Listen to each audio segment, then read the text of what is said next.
What is up, people of YouTube? I'm your host Vernon. This is Lake Mead. Let's fish that.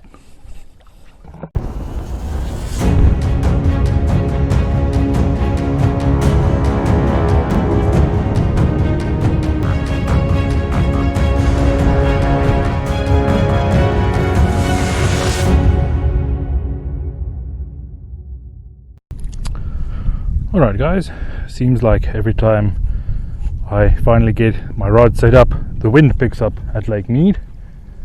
However, I'm here at my old nemesis, old Lake Mead. I have my carp rod set up here.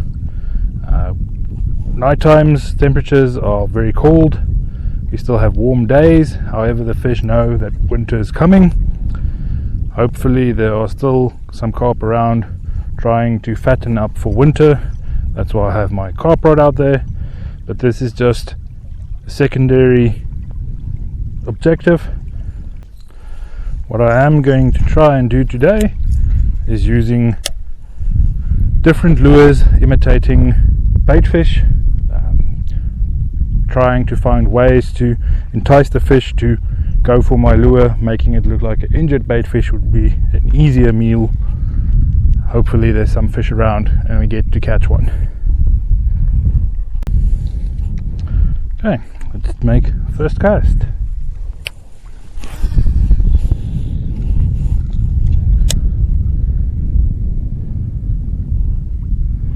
First it's going to do a normal slow retrieve, swimming it through the waters, see if the bass are active.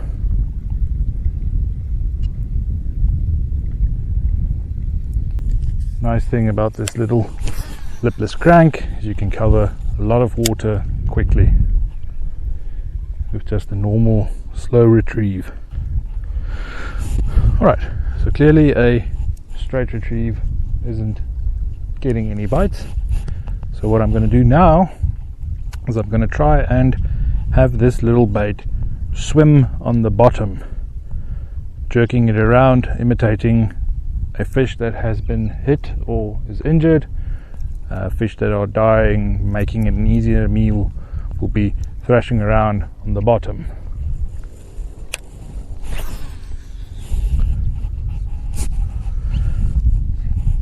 To do this, we first have to let the bait sink down until we have found the bottom.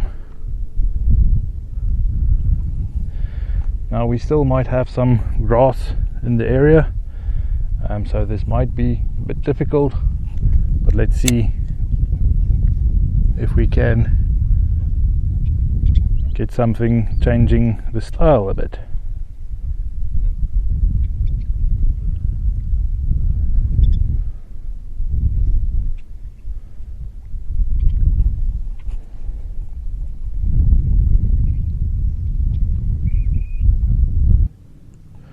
Now this is not something you can do with each and every little crankbait. You need a heavier lipless crankbait to get down onto the bottom and try to bounce it around. These normal cheap ones you get tend to be a little bit lighter and they float to the top.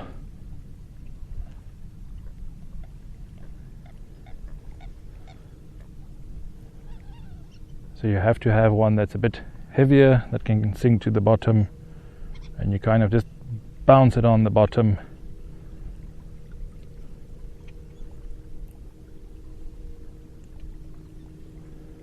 You can feel we have some grass here.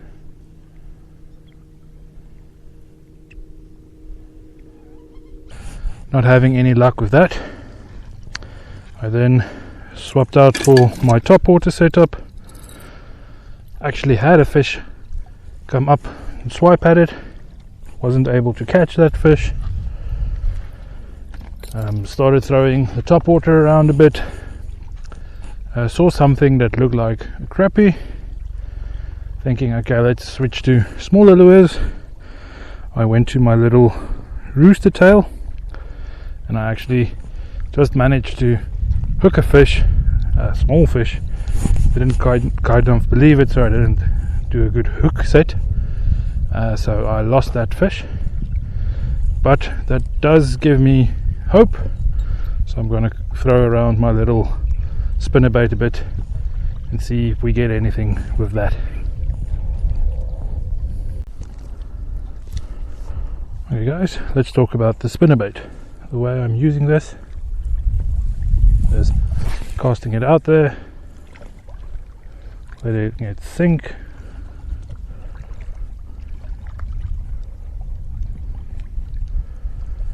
waiting for it to sink a bit, and then just straight retrieve,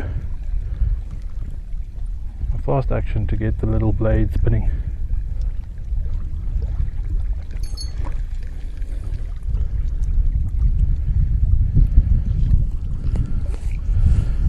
That gives a little spinning action to the blade.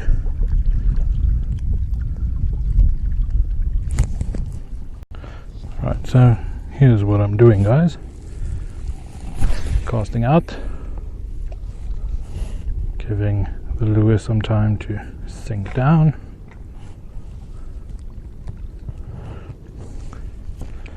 then tugging and fast winding. Necessarily, it's not necessarily needed to do the tug. I am doing the tug, however, because this is a very old rooster tail I'm using.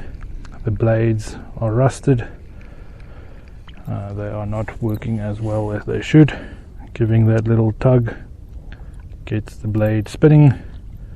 If I don't do the tug and just start reeling, all it does is wobble, it doesn't spin. Normal rooster tails, you don't have to give the tug, it will just start spinning as soon as you reel in.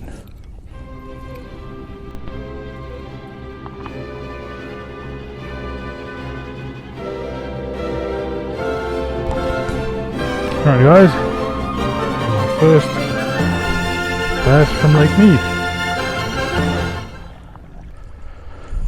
Alright guys, we got ourselves a small guy, but a largemouth bass nonetheless. This is my first bass from Lake Mead.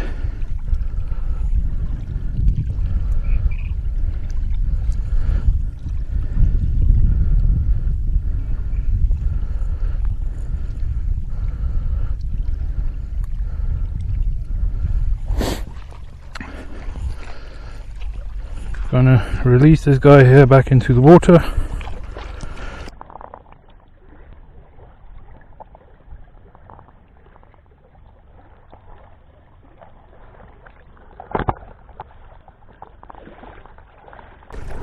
And off he goes.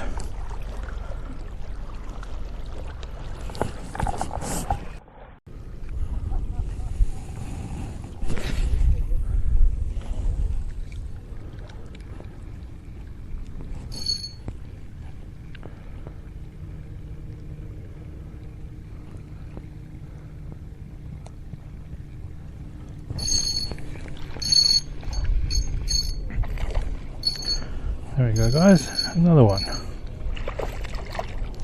And he came off.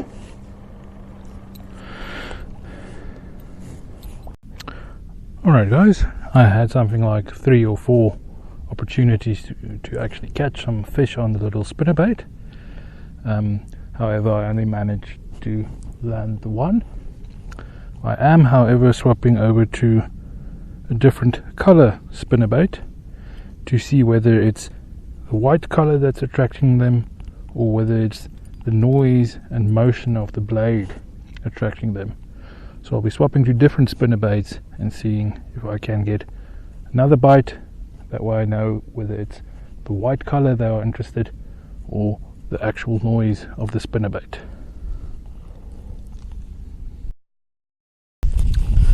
Alright guys, threw around different color spinners for a while, didn't get any action on any other colors, so I'm theorizing at this point that these fish are going for white or silver, as that would also primarily be the color of the bait fish in this lake. Had myself a little lunch break.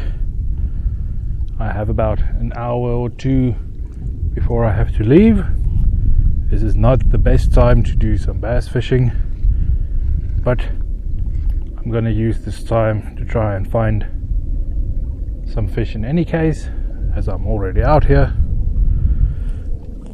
Switching to a bit of bigger spinnerbait, going for my white and silver again, bigger profile. Hopefully we can find bigger fish.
Alright guys, we got ourselves another one.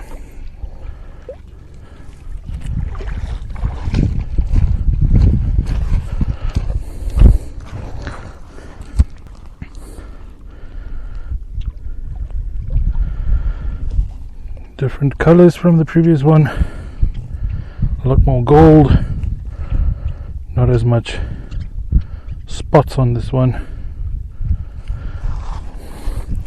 Quickly gonna get a measurement on him just to make sure how big he is. Alright guys, this one is 190 grams, so it's not even 200 grams. Little bass. Let's get him back into the water. And off he goes.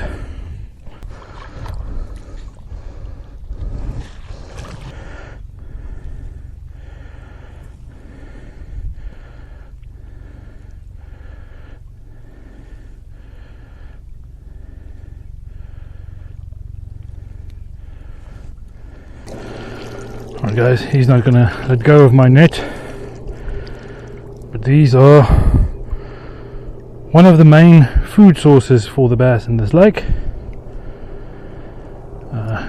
Don't know why people making crawls don't make red crawls. But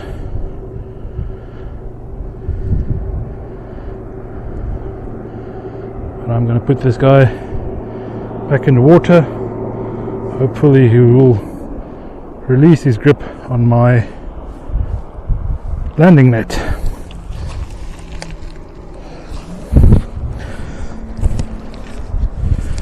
And there he goes.